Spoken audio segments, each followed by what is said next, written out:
कोण आहे ज्याला हॉकी या खेळाचा जादूगार मानलं जातं? असा कोण भारतीय आहे ज्याचा ड्रॅग फ्लिक एवढा प्रसिद्ध आहे की त्याला फ्लिकर सिंग असं देखील संबोधलं जातं? तसंच हॉकी हा आपला राष्ट्रीय खेळ आहे असं सगळेच समजतात, पण ते खरं आहे का? मी तुम्हाला विचारते, तुम्हाला माहिती आहे का आपल्या आत्ताच्या हॉकी टीमचा कॅप्टन कोण आहे? नाही ना? कारण आपल्या देशात जेवढं इम्पॉर्टन्स क्रिकेटला मिळतं तेवढंच दुसऱ्या खेळाला मिळतं असं नाही.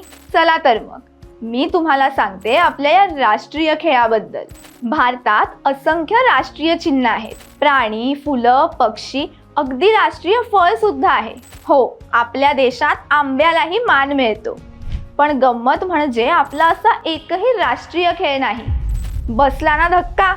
चला आता या गैरसमजुतीचा खेळ संपवूया आणि सविस्तर उलगडा करूया.